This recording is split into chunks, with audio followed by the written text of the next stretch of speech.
এইটা যেমন যদি আমরা দেখি না যে কি করেছে ম্যাম, না এটা আপনা আপনি একটা সেকশন নেওয়া হয়েছে যার নাম যে হচ্ছে ক্লাস ব্যানার। ব্যানারেই নেওয়া হয়েছে তোর ব্যাকগ্রাউন্ড ইমেজটা। ব্যানারের মধ্যে কন্টেনার, এবারে অবাক হবি ব্যানারে এই যে ব্যানারটাতে 100% উইথ নেওয়া হয়েছে এই কারণে, কারণ ব্যাকগ্রাউন্ডটা তো তাছাড়া থাকবে না না, বুঝতে পারছিস? এবার কন্টেনারও 100% উইথ নেওয়া হয়েছে এই হিসেবে যে যতটা কমে কমে আসুক ও তত কমে কমে আসে, কিন্তু ম্যাক্সিমাম উইথও নেওয়া হয়েছে। কন্টেনারের মধ্যে আবার এবার অবশ্যই ব্যানারে ফ্লেক্স নেওয়া হয়েছে যাতে কন্টেনারটাকে একদম মাঝে আনা যায়।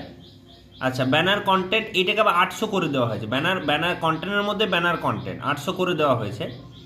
800-র মধ্যে এবার আমরা ডিভে খেলেছি, এইটা একটা ডিভ নিয়েছি ওয়েলকাম টুতে, এইটাতে একটা H1 নেওয়া হয়েছে, এটাতে H2 নেওয়া হয়েছে, এটাতে একটা আবার ডিভ নেওয়া হয়েছে ব্যানার বাটন বলে, তার মধ্যে আবার একটা হচ্ছে button, common button CMN button contact, আর একটা হচ্ছে সিএমএন বাটন বুক নাও। ওকে, এখানে কোথাও তো অবাক হয়ে যাবি যে এখানে কোথাও কিন্তু প্যাডিং ফ্যাডিংয়ের ব্যাপার ইউজ করা হয়নি, কিছু প্রয়োজনও নেই। 800 তো নিয়ে নেওয়া হয়েছে। এই যে ব্যানারে কিন্তু মিনিমাম হাইট একটা দেওয়া ছিল, এটা একটা বড় ব্যাপার, যাতে হাইটটা মেনটেন থাকে। আই আন্ডারস্ট্যান্ড, সেটা রেসপন্সিবল চেঞ্জ করতেও পারে মানুষ। আচ্ছা, এই যে ব্যাকগ্রাউন্ডটা নেওয়া হয়েছে ব্যানারে, কভার দেওয়া হয়েছে নো রিপিট এটসেট্রা, সেন্টারও লেখা যেতে পারতো। Anyway background size, background position centre লেখা যেতে পারতো, ব্যাকগ্রাউন্ড পজিশনে দেওয়া হয়েছে 97+100%। এনিওয়ে ব্যানার কন্টেন্ট 800 পিক্সেল, এই যে আপার কেস মানে হচ্ছে সবগুলো বড় হয়ে যাবে, ক্যাপিটালাইজ নয়, যেটা শুধুমাত্র প্রথমটা বড় হবে। আচ্ছা, তারপরে ডেফিনেটলি এগুলো খুব ইম্পর্টেন্ট, এই যে কালারগুলো বর্ডার ব্যানারের মধ্যে, যে ব্যানার বাটনে কালার ফালারগুলো আছে, বর্ডারগুলোকে মেনটেন করা।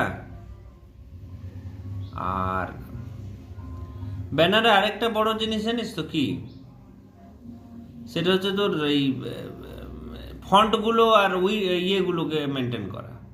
H5 H টাইটেল, হ্যাঁ 400 ফন্ট ওয়েট। এই যে H5 আর H5 টাইটেল এই দুটো হচ্ছে আলাদা আলাদা জায়গায়।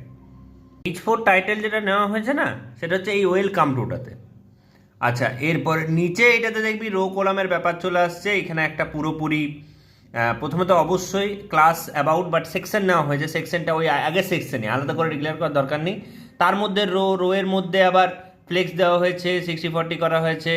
তার মধ্যে এইটার মধ্যে আবার ডিভ করা হয়েছে, ডিভ দুটো, প্রথমে একটা নিচে একটা, এটাকে প্যাডিং দিয়ে সেট